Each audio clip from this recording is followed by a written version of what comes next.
रामो राजमणिर्बन्ध्यो रामं वन्दामहे वयं रक्षिताश्चैव रामेण रामाय च नमोऽस्तु नः। त्राता नास्त्यत्र रामाच्च वयं रामस्य सेवकाः चित्तलयो भवेद्रामे हे राम त्राहि नः सदा। परिसर के स्थापना दिवस के उपलक्ष्य में परिसरीय सभी स्थायी, अस्थायी, शैक्षिक एवं गैर शैक्षिक सदस्यों के साथ साथ परिसरीय प्राक शास्त्री, शास्त्री, आचार्य, विद्यावारिधि छात्रों का हार्दिक स्वागत एवं अभिनंदन। देवप्रयाग की स्थान देवता श्री रघुनाथ जी की असीम अनुकंपा से केंद्रीय संस्कृत विश्वविद्यालय श्री रघुनाथ कीर्ति परिसर देवप्रयाग आज अपना 5 वर्ष पूरा कर लिए हैं। इस अवसर को स्मरणीय बनाने के लिए परिसर के स्थापना दिवस में हम पंचाब्द पूर्ति समारोह मनाना चाहते हैं। स्मरण हो कि राष्ट्रीय संस्कृत संस्थान नई दिल्ली द्वारा श्री रघुनाथ कीर्ति आदर्श संस्कृत महाविद्यालय देवप्रयाग को अपने त्रयोदश परिसर के रूप में दिनांक 16/6/2016 को अधिगृहित किया गया और उसी दिन उत्तराखंड के माननीय शिक्षा मंत्री श्री मंत्री प्रसाद नैथानी एवं राष्ट्रीय संस्कृत संस्थान के कुलपति प्रोफेसर PN शास्त्री एवं पूर्व राज्यसभा सदस्य श्री MK ध्यानी की गरिमामयी उपस्थिति में परिसर का उद्घाटन भी हुआ। इस परिसर का नामकरण 2 धार्मिक एवं पौराणिक नदी अलकनंदा एवं भागीरथी के दिव्य संगम स्थल पर विराजमान प्रसिद्ध श्री रघुनाथ जी के नाम पर ही हुआ है। यही स्थान वास्तविक रूप से गंगा का उद्गम स्थान भी है। पूर्व से विद्यमान श्री रघुनाथ कीर्ति आदर्श संस्कृत महाविद्यालय ने परिसर को 13 एकड़ भूमि प्रदान की और साथ ही उत्तराखंड सरकार ने भी 10 एकड़ भूमि उपलब्ध कराई। इस प्रकार कुल 23 एकड़ भूमि में परिसरीय समिति के परामर्श एवं सहमति के पश्चात शैक्षिक, प्रशासनिक एवं विविध आवासीय भवनों एवं स्टेडियम आदि के निर्माण हेतु CPWD की श्रीनगर शाखा को लेआउट भूमि सौंप दी गई है। इस प्रकार 2016 में ही परिसरीय प्राचीर निर्माण कार्य प्रारंभ हो गया और वर्ष 2017-18 में भवन निर्माण कार्य भी प्रारंभ हो गया। हमें सूचित करने में अत्यंत हर्ष हो रहा है कि आज की तिथि में इनमें से अनेक भवनों का निर्माण कार्य पूर्णता की ओर है। अन्य सभी भवनों का निर्माण कार्य प्रगति पर है। इस परिसर में औपचारिक और अनौपचारिक शिक्षण उभय वेद शिक्षण की व्यवस्था है। व्याकरण, साहित्य, ज्योतिष, वेद एवं न्याय जैसे 5 विभागों में प्राकशास्त्री, इंटरमीडिएट, शास्त्री, BA और आचार्य MA इन कक्षाओं में छात्रों को प्रवेश लिया जाता है और नियमित शिक्षा प्रदान किया जाता है। इन पारंपरिक विषयों के साथ साथ यहाँ हिंदी, अंग्रेजी, इतिहास एवं कंप्यूटर साइंस आदि आधुनिक विषयों में स्नातक समकक्ष शिक्षा भी दी जाती है। साथ ही विद्यावारिधि PhD उपाधि के लिए यहाँ अनेक शोध छात्र कार्यरत हैं। अग्रिम वर्षों में यहाँ शिक्षा शास्त्री, BEd, शिक्षाचार्य, MEd आदि कक्षाएं भी आरंभ हो जाएगी। संस्कृत में बोलचाल को प्रोत्साहित करने के लिए समय समय पर यहाँ अनौपचारिक रूप से संभाषण संस्कृत की कक्षा भी चलाई जाती हैं। यहाँ राष्ट्रीय संस्कृत संस्थान की प्रथम दीक्षा एवं द्वितीय दीक्षा का पाठ्यक्रम आवासीय भी पढ़ाया जाता है। निकट भविष्य में ज्योतिष, वास्तु, योग तथा संस्कृत पत्रकारिता आदि विषयों में प्रमाण पत्र पाठ्यक्रम, सर्टिफिकेट कोर्स चलाए जाने की योजना है। मुझे यह भी बताने में हर्ष एवं गौरव का अनुभव हो रहा है कि इस परिसर में मेरा भी पहले आचार्य एवं व्याकरण विभागाध्यक्ष के रूप में एवं बाद में निदेशक के रूप में 5 साल पूरे हो गए। 16 जून 2016 को जब परिसर की स्थापना हुई तब प्रयागराज के गंगानाथ झा परिसर से स्थानांतरित होने के पश्चात 17 जून 2016 को मैंने इस परिसर में कार्यभार ग्रहण कर लिया था। पर निदेशक के रूप में मेरा केवल 5 महीने ही पूरे हुए हैं। 18 जनवरी 2021 को मैंने निदेशक के रूप में कार्यभार ग्रहण किया। यद्यपि हम प्रतिवर्ष अनौपचारिक रूप से परिसर के स्थापना दिवस को मनाते आ रहे हैं, किंतु पंचाब्द पूर्ति के अवसर पर इस वर्ष से इस स्थापना दिवस को हम सभी की सहमति से एक समारोह के रूप में मनाना चाहते हैं और इस अवसर पर कुछ विशेष आयोजन भी करना चाहते हैं। मेरा सुझाव है, स्थापना दिवस के उपलक्ष्य में जो भी कार्यक्रम हम करें वह उत्तराखंड से संबद्ध हो, क्योंकि देवप्रयाग उत्तराखंड का एक महत्वपूर्ण एवं पवित्र पौराणिक स्थान है। प्राचीन काल से ही देवप्रयाग विद्या क्षेत्र के नाम से जाना जाता है। उत्तराखंड एकमात्र प्रदेश है जहां संस्कृत को प्रदेश की द्वितीय राजभाषा की मान्यता मिली है।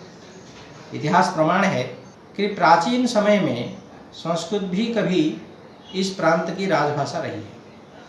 वस्तुतः यह प्रदेश संस्कृत भाषा के जन्म एवं विकास की भूमि रही है। वेदव्यास महर्षियों ने इसी भूमि पर अनेक पुराणों का प्रणयन किया है। कालिदास जैसे महाकवियों ने इस प्रदेश के प्राकृतिक सौंदर्य को अपने काव्य का विषय बनाया है। साथ ही यह स्थान ब्रह्मा, विष्णु, महेश त्रिदेव से संबद्ध भी रहा है। आदिकाल में स्वयं ब्रह्मा ने, त्रेता युग में श्री राम ने तथा पौराणिक काल में देवशर्मा जैसे अनेक सिद्ध पुरुषों ने यहाँ तपस्या की है। यहाँ विद्यमान पंच प्रयागों में देवप्रयाग प्रथम है और तत्पश्चात रुद्रप्रयाग, कर्णप्रयाग, नंदप्रयाग एवं विष्णुप्रयाग का क्रम है। देवप्रयाग का नगरीय भूभाग 3 पर्वतमालाओं से परिवेष्टित है: रुद्राचल, दशरथाचल तथा नृसिंहाचल। यहाँ की मान्यता के अनुसार प्राचीन समय से ही देवप्रयाग का नृसिंहाचल विद्या क्षेत्र के नाम से अभिहित है, जहाँ आज अपना परिसर विद्यमान है। उल्लेख्य है कि यह एकमात्र प्रदेश है जहाँ संस्कृत को प्रदेश की द्वितीय राजभाषा बनाया गया है। उत्तराखंड विद्या वैभवम को केंद्रीय विषय बनाकर एक 3 दिवसीय अंतर्राष्ट्रीय संगोष्ठी का आयोजन किया जा सकता है। यथार्थ एक आयोजन समिति गठित की जाएगी जो इस संगोष्ठी की रूपरेखा तय करेगी। इन 3 दिनों के कार्यक्रमों में पहले 2 दिनों में कुछ विशिष्ट विद्वानों का व्याख्यान होंगे। प्रथम दिन वेद वेदांग आधारित व्याख्यान और द्वितीय दिन सर्वदर्शन के साथ साथ काव्य एवं काव्य शास्त्र विषयक व्याख्यान होंगे और अंतिम दिन में उत्तराखंड के कवियों की एक कवि गोष्ठी होगी जिसका विषय भी उत्तराखंड से संबद्ध हो। यह कवि गोष्ठी प्रतिवर्ष स्थापना दिवस कार्यक्रम के अंतिम दिन नियत रहेगी और इसका विषय किसी न किसी प्रकार से उत्तराखंड से संबद्ध होगा। अग्रिम वर्षों में भी इस स्थापना दिवस को जून 16 से लेकर जुलाई 15 के मध्य मनाया जाएगा। इस कार्यक्रम के अंतर्गत कभी उत्तराखंड के प्रसिद्ध विद्वानों के सम्मान में व्याख्यानमाला का आयोजन भी किया जा सकता है। जहाँ तक उत्तराखंड विद्या वैभव का प्रश्न है, यहाँ समय समय पर न केवल अनेक रससिद्ध कवि किंतु अनेक परिनिष्ठित शास्त्रकार भी हुए हैं। सबसे पहले उत्तराखंड साहित्य वैभव पर दृक्पात किया जा सकता है। देवप्रयाग के रघुनाथ मंदिर के एक लेख से ज्ञात होता है कि मानवोदय काव्य के प्रणेता उत्तराखंड के यशस्वी महाकवि भरत संवत 1606 में उत्तराखंड संस्कृत साहित्य को समृद्ध बनाया। कवि वामदेव आचार्य ने नागेश शीर्षक से महावैयाकरण नागेश भट्ट पर एक रोचक एकांकी लिखा। एक और जहाँ कुमुदानंद बहुगुणा ने सुदर्शनोदय काव्य लिखा, तो हरिदत्त शर्मा नौटियाल ने धर्मवल्ली नाम से काव्य लिखा। इसी प्रकार सदानंद डबराल ने कीर्तिविलास काव्य एवं नरनारायणीय महाकाव्य, हरिकृष्ण दुर्गादत्ती रुडोला ने शतश्लोकी रघुवंशम, प्रस्ताव पुष्पांजलि, स्तवन स्तवकावली, उर्विदत्त शास्त्री ने एडवर्ड वंशम, परमानंद कोटियाल ने जर्ज प्रशस्ति, बालकृष्ण भट्ट शास्त्री ने कनक वंशम, स्वतंत्र भारतम, तपोवन शतकम तथा जगदम्बा शतकम आदि अनेक काव्य लिखे। इसी प्रकार विष्णुदत्त शर्मा नौटियाल, हरिकृष्ण दुर्गादत्ती रुडोला, डॉक्टर पुरुषोत्तम डोभाल, वाणी विलास डबराल, पार्थसारथी डबराल, मोहनलाल बाबुलकर, वाचस्पति गर्याला तथा शशधर शर्मा आदि ने भी अनेक संस्कृत काव्य लिखे। आज के समय में भी उत्तराखंड में अनेक कवि जो मूलतः उत्तराखंड के हैं, जैसे हेमचंद्र बेलवाल, जुगराज भट्टराय, या जिनका कर्मक्षेत्र उत्तराखंड है, जैसे डॉक्टर निरंजन मिश्र, डॉक्टर शैलेश तिवारी एवं मैं स्वयं अभी निरंतर कवि कर्म में जुड़े हुए हैं। इन दिनों मैंने उत्तराखंड के देवताओं पर अनेक खंड काव्य लिखा है जो पत्रिका में प्रकाशित है। न केवल काव्य किंतु संस्कृत की सभी विद्याओं को उत्तराखंड के आचार्यों का महनीय योगदान रहा है। इस प्रसंग में महाराज कीर्ति साहब, आचार्य मुकुंद दैवज्ञ, पंडित नरहरि शास्त्री, पंडित महीधर डगवाल, पंडित वृंदावन ध्यानी, आचार्य चक्रधर जोशी, पंडित मुरलीधर शास्त्री, आचार्य जितेंद्र भारतीय, पंडित बालकृष्ण भट्ट, डॉक्टर शशिधर शर्मा, पंडित हरिवंश शास्त्री, पंडित जीवराम कोटियाल, पंडित विश्वनाथ भट्ट, पंडित बैजराम जोशी, आचार्य विद्याधर जोशी, पंडित बिहारीलाल चक्रवर्ती, पंडित कुशलानंद ध्यानी, पंडित सत्यनारायण शास्त्री, पंडित भवानी दत्त भट्ट तथा आचार्य कैलाश चंद्र ध्यानी आदि के नाम उल्लेख योग्य। जहाँ तक उत्तराखंड के वेद एवं धर्मशास्त्र आदि विद्या वैभव का प्रश्न है, पंडित परमेश्वरानंद शास्त्री, डॉक्टर राम प्रसाद उपाध्याय तथा डॉक्टर कृष्ण कुमार शर्मा का योगदान अविस्मरणीय है। इसी प्रकार व्याकरण विद्या में परमेश्वरानंद शास्त्री, चक्रधरहंस नौटियाल, आचार्य वामदेव विद्यार्थी तथा शशधर शर्मा बाबुलकर आदि का भी नाम लिया जा सकता है। ज्योतिष में महीधर डंगवाल धर्माधिकारी ने गढ़वाली पंचांग का प्रकाशन प्रारंभ किया। उन्होंने बृहद जातक के साथ साथ योग शास्त्र की गोरक्ष पद्धति की टीका भी लिखी। साथ ही मुकुंद दैवज्ञ जैसे विद्वानों ने ज्योतिष तत्व, ज्योतिष शब्दकोश जैसे अनेक ज्योतिष ग्रंथ लिखे। केशवानंद डबराल, तुलाराम बहुगुणा आदि ने भी कई ज्योतिष ग्रंथ लिखे।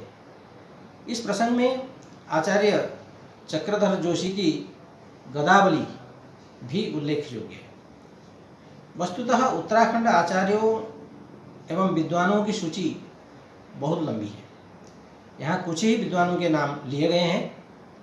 इन तमाम विद्वानों का संस्कृत साहित्य को जो विपुल योगदान है, इसकी चर्चा होना अत्यंत आवश्यक है। आज तक इस विषय पर कोई अलग से संगोष्ठी आयोजित नहीं हुई है जिससे संस्कृत जगत में इनके साहित्य का सही मूल्यांकन हो सके। यही कारण है कि इस त्रिदिवसीय अंतर्राष्ट्रीय संगोष्ठी का महत्व भी है और औचित्य भी। जैसा कि सभी को ज्ञात है, मुझे विशेष रूप से ज्ञात है क्योंकि मैं आरंभ से इस परिसर में रहा हूँ। यह परिसर अपनी बाल्यावस्था में है और यह कह सकते हैं कि शून्य से आगे बढ़ रहा है। बाल्यावस्था की स्वस्थ व्यवस्था के बारे में चाणक्य ने कहा है, लालयेत पंचवर्षाणि 10 वर्षाणि ताड़येत प्राप्तेतु 16 वर्षे पुत्रम मित्रवदाचरेत। इस परिसर रूपी बालक की पहले 5 सालों में यथासंभव लालन पालन किया गया।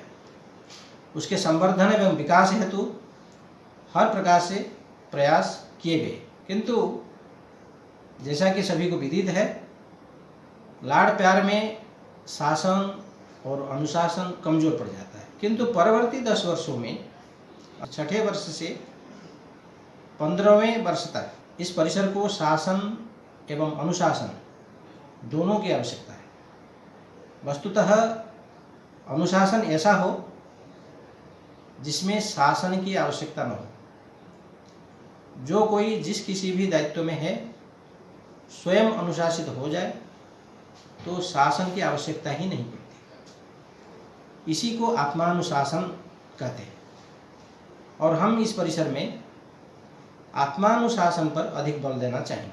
जैसा कि हम पहले बता चुके हैं, द्वितीय वर्ष से ही परिसर के शैक्षिक, प्रशासनिक, आवासीय भवनों का निर्माण कार्य आरंभ हो गया था, पर चतुर्थ वर्ष के मध्य में अर्थात मार्च 2020 से कभी अर्थाभाव एवं बाद में कोरोना महामारी के कारण 1 वर्ष से कुछ अधिक समय के लिए अर्थात मई 2021 तक परिसरीय निर्माण कार्य बंद सा हो गया। स्थान देवता श्री रघुनाथ जी की असीम कृपा से मेरे कार्यभार ग्रहण के पश्चात फरवरी 2021 में केंद्रीय विश्वविद्यालय मुख्यालय के निर्माण विभागीय समिति के द्वारा परिसरीय निर्माण कार्यों का भौतिक निरीक्षण किया गया और तत्पश्चात नई दिल्ली में कार्यकारिणी समिति के बैठक के पश्चात मार्च के अंत में कार्यवाहक संस्था लोक निर्माण विभाग को बकाया राशि का भुगतान कर दिया गया और संबद्ध विभाग को कार्य का पुनरारंभ करने के लिए निर्देश दे दिया गया। वस्तुतः 1 मई 2021 को कार्य का पुनरारंभ की योजना बनाई गई थी, पर कोरोना की द्वितीय लहर के कारण ऐसा करना संभव नहीं हो पाया। अंततोगत्वा विघ्न निवारण के लिए सामान्य पूजार्चन के बाद अब यह निर्माण कार्य आरंभ हो गया है और प्रगति पर है। प्रशासनिक एवं शैक्षिक भवन एक के साथ साथ अतिथि गृह तथा छात्रावासों का अवशिष्ट कार्य अभी प्रगति पर है। अगर सब कुछ सही रहा तो अगले कुछ महीनों में परिसर के शैक्षिक भवन तथा छात्रावास आदि में प्रवेश भी मिल सकता है। मैंने जब कार्यभार ग्रहण किया था तब अपने स्वागत कार्यक्रम में बताया था कि परिसर के ये तमाम निर्माणाधीन भवन परिसर के शरीर ही है। आत्मा तो शैक्षिक गतिविधियां हैं, अतः हमें शैक्षिक गतिविधियों को गति देना परम आवश्यक है। नए परिसर होने के कारण यहाँ अध्यापकों की संख्या कम थी। निदेशक समेत यहाँ केवल 6 स्थायी अध्यापक एवं 7 अस्थायी संविदा एवं अतिथि अध्यापक थे। हमने माननीय कुलपति के समक्ष यह समस्या रखी तो उन्होंने स्थानांतरण के माध्यम से एक स्थायी अध्यापक एवं नई नियुक्ति के तहत 4 अस्थायी अतिथि अध्यापक प्रदान किए। वर्तमान में परिसर में 7 स्थायी अध्यापक एवं 11 अस्थायी संविदा एवं अतिथि अध्यापक हैं। और भी अध्यापकों की एवं अन्य कर्मचारियों की यहाँ आवश्यकता है, तदर्थम प्रयासरत हैं। अगले सत्रों में छात्रों की संख्या बढ़ाने के लिए भी हमारा प्रयास जारी है। अन्य शैक्षिक गतिविधियों को गति देने के लिए हम जब कार्यभार ग्रहण किए तत्पश्चात गणतंत्र दिवस के अवसर पर उसकी पूर्व संध्या में राष्ट्रीय चेतना विषयक एक अंतर्जालीय अखिल भारतीय बहुभाषीय कवि सम्मेलन का आयोजन किया। प्रतिवर्ष की भांति इस वर्ष भी परिसर में विभागीय, अंतर्राष्ट्रीय, राष्ट्रीय संगोष्ठियों का आयोजन ऑनलाइन किया गया।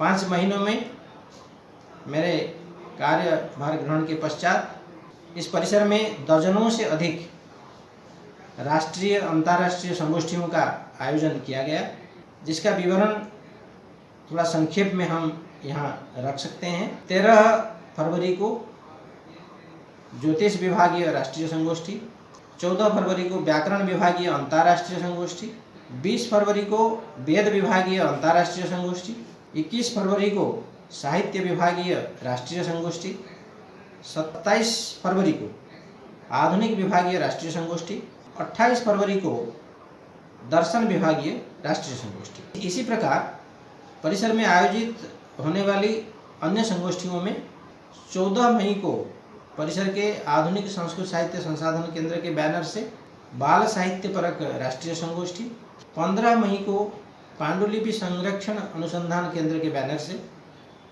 हस्तलेख संपादन विधि विषयक राष्ट्रीय संगोष्ठी आयोजित हुई। इसी प्रकार 21 फरवरी को मातृभाषा दिवस पर एक राष्ट्रीय संगोष्ठी आयोजित की गई थी और 5 जून को विश्व पर्यावरण दिवस पर एक राष्ट्रीय संगोष्ठी भी आयोजित हुई। 21 जून को अंतर्राष्ट्रीय योग दिवस के उपलक्ष्य में एक योग विषयक राष्ट्रीय संगोष्ठी का आयोजन किया गया। भारतीय अनुसंधान परिषद नई दिल्ली के संयुक्त तत्वावधान में परिसर में अंतर्राष्ट्रीय योग दिवस मनाने हेतु एक योग विषयक राष्ट्रीय संगोष्ठी का आयोजन हुआ। वर्तमान में प्रस्तावित 13 से 15 जून तक आयोज्यमान त्रिदिवसीय राष्ट्रीय संगोष्ठी जो पंचाब्द पूर्ति के उपलक्ष्य में उत्तराखंड विद्या वैभवम विषय पर आयोजन है। कोरोना की स्थिति थोड़ी नियंत्रित जब हुई तो हम लोगों ने ऑनलाइन शिक्षण के स्थान पर मिश्रित शिक्षण अर्थात ऑनलाइन एवं ऑफलाइन शिक्षण का प्रारंभ कर दिया था और कुछ छात्र परिसर में उपस्थित भी हुए थे, पर पुनः कोरोना के द्वितीय लहर के कारण परिसर में अब पूर्ण रूप से ऑनलाइन शिक्षण ही चलाया जा रहा है। परिसर में हम लोगों के प्रयास से 2-3 विशिष्ट केंद्र पहले से शुरू हुए थे। उनमें से मेरी संयोजना में 2 केंद्रों का शुभारंभ हुआ था। आधुनिक संस्कृत साहित्य संसाधन केंद्र, resource centre for modern Sanskrit literature, इस केंद्र का विधिवत उद्घाटन मानव संसाधन विकास मंत्रालय, भारत सरकार के उच्च शिक्षा राज्य मंत्री माननीय सत्यपाल सिंह जी के कर कमलों से संपन्न हुआ था। वस्तुतः वर्तमान समय में भारतवर्ष के किसी भी पुस्तकालय में आधुनिक या समकालिक संस्कृत साहित्य के विविध विधा उपविधाओं की रचनाओं का सामग्रिक संकलन उपलब्ध नहीं है। अतः इस केंद्र की स्थापना की गई और परिसर के पुस्तकालय में आधुनिक संस्कृत साहित्य का एक विशेष विभाग भी प्रतिष्ठित किया गया, जिससे उत्तराखंड ही नहीं किंतु संपूर्ण भारतवर्ष में आधुनिक संस्कृत साहित्य पर शोध करने वाले शोधार्थी एवं अन्य विद्वान इसका उपयोग कर लाभान्वित हो सके। अतः गणमान्य कवि, संपादक, प्रकाशक एवं विद्वानों को अपनी रचनाओं को उपहार के रूप में परिसर में भेजने के लिए विधिवत आमंत्रण भी किया गया है। इस केंद्र के तत्वावधान में परिसर से आधुनिक संस्कृत साहित्य ग्रंथमाला, मॉडर्न संस्कृत लिटरेचर सीरीज का प्रकाशन तथा आधुनिक संस्कृत साहित्य का विवरणात्मक संदर्भ ग्रंथ सूची, descriptive catalogue of modern Sanskrit literature निर्माण भी एक बृहत्तम परियोजना के रूप में प्रस्तावित है। इसी प्रकार समय समय पर इस केंद्र के आनुकूल्य में संबद्ध विषयों पर कार्यशाला का आयोजन भी किया जाना निश्चित है। आरंभिक स्तर पर इस वर्ष 14 मई को बाल साहित्य पर एक अंतर्जालीय राष्ट्रीय संगोष्ठी का आयोजन भी किया गया था। इसी प्रकार यहाँ पांडुलिपि संरक्षण एवं अनुसंधान केंद्र भी खोला गया है, जिसके आनुकूल्य में हस्तलेख संपादन विधि पर 15 मई को एक अंतर्जालीय राष्ट्रीय संगोष्ठी का आयोजन किया गया। हमारे परिसर अब 5 वर्ष पूरा कर रहा है, अतः परिसर का न्याय द्वारा निरीक्षण किया जाना निश्चित हुआ है।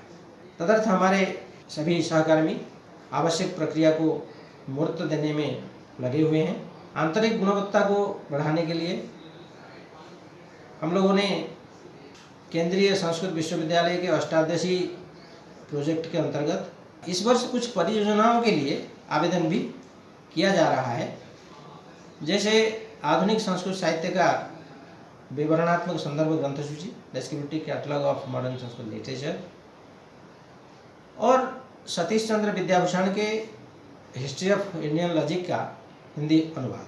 परिसरीय वेबसाइट का उद्घाटन तो पहले ही हो गया था, पर उसे अभी व्यवस्थित किया जा रहा है और बहुत अंश तक कर भी लिया गया है। परिसरीय अंतर्जाल जो पहले www.srkcampus.org के नाम से था, उसे अब csudevaprayag.edu.in में देखा जा सकता है। इसके अतिरिक्त परिसरीय पुस्तकालय के ब्लॉग में ऑनलाइन शिक्षण की दृष्टि से सिलेबस संबद्ध अनेक पुस्तकों एवं पुराने प्रश्नपत्रों का PDF भी अपलोड किए गए हैं। परिसरीय फेसबुक पेज एवं यूट्यूब चैनल में परिसर संबद्ध शैक्षिक गैर शैक्षिक तथ्यों का विवरण ऑनलाइन प्रसारित किए जाते हैं। यद्यपि हमारा परिसर अपनी बाल्यावस्था में है, फिर भी परिसर से आज अनेक पत्र पत्रिकाओं का नियमित प्रकाशन हो रहा है। अभी कोरोना के बाद उन पत्रिकाओं को ऑनलाइन माध्यम से फॉर्मेट संस्करण के रूप में उपलब्ध कराया जा रहा है, जैसे कि रघुनाथ वार्तावली, परिसरीय त्रैमासिक वार्ता पत्रिका रघुनाथ वार्तावली का 18 से अधिक अंक प्रकाशित हो गए हैं। इसी प्रकार परिसरीय वार्षिक पत्रिका रघुनाथ कीर्ति पताका, इसका 1 अंक प्रकाशित है और अन्य अंकों का फॉर्मेट भी तैयार है। एक अंतर्राष्ट्रीय वार्षिक शोध पत्रिका देवभूमि शोधमुखी नाम से एवं परिसरीय शोध पत्रिका संस्कृत गंगा के नाम से प्रस्तावित है, जिनका ISSN नंबर के अभाव में अभी प्रकाशन नहीं हो पाया। इसके अतिरिक्त परिसर के सभी विभागों की ओर से 6 विभागीय पत्रिकाओं का भी प्रकाशन किया जा रहा है। शाब्दिक त्रिपथका व्याकरण विभाग की पत्रिका, जिसका 2 अंक प्रकाशित हो गए हैं। अन्य अंक अभी परिसर की वेबसाइट पर अपलोड हो रहे हैं। साहित्य विभाग की पत्रिका, जिसका 2 अंक प्रकाशित हो गए हैं और अन्य अंक फॉर्मेट में उपलब्ध हैं। दैवी ज्योतिष विभाग की पत्रिका, इसका 1 अंक प्रकाशित हो गया, अन्य अंक अभी अपलोड होने के लिए तैयार हैं। आमनाय हैमवती वेद विभाग की पत्रिका, इसका 1 अंक मुद्रित है और अन्य 2 अंक अभी फॉर्मेट में उपलब्ध हैं। अन्वीक्षिकी न्याय विभाग की पत्रिका, इसका 1 अंक प्रकाशित हो गया है और अन्य अंक अभी तैयार हो रहे हैं। इसी प्रकार आधुनिक शोध त्रिवेणी आधुनिक विभाग की शोध पत्रिका है, जिसके 2 अंक प्रकाशित हो गए हैं और तीसरा अंक अभी फॉर्मेट में उपलब्ध है। इन पत्रिकाओं के लिए ISSN नंबर प्राप्त करने हेतु प्रक्रिया जारी है। अब तक इन पत्रिकाओं का प्रकाशन ISBN नंबर से किया जा रहा है। वर्तमान में परिसरीय पुस्तकालय में विविध विषयक हजारों पुस्तकें संग्रहित हैं। भविष्य में परिसर में एक समृद्ध पुस्तकालय, पुस्तक एवं हस्तलेखों का संग्रह प्रस्तावित है, जिसके लिए तमाम योजनाएं जो बनाई जा रही है। अगले वर्षों में परिसर में पांडुलिपि विज्ञान, कवि शिक्षा एवं अनुवाद प्रविधि आदि विषयों पर अलग अलग कार्यशालाएं प्रस्तावित हैं तथा उत्तराखंड की शिक्षा, संस्कृति, पुरातत्व एवं इतिहास पर एक डॉक्यूमेंट्री परिसर की ओर से तैयार करने की योजना है। प्रारंभिक स्तर पर देवप्रयाग संबद्ध डॉक्यूमेंट्री का कार्य आरंभ कर दिया गया है। केंद्रीय संस्कृत विश्वविद्यालय में औपचारिक, अनौपचारिक शिक्षण के साथ साथ दूरस्थ शिक्षण को भी महत्व दिया जाता है। सभी परिसरों में मुक्त स्वाध्याय पीठ के माध्यम से दूरस्थ शिक्षण की व्यवस्था है। हमारे परिसर में भी इसी वर्ष से एक मुक्त स्वाध्याय पीठ स्थापित हो गया है, जिसके माध्यम से दूरस्थ शिक्षण के जरिए जन जन तक संस्कृत को पहुंचाया जा रहा है। धन्यवाद।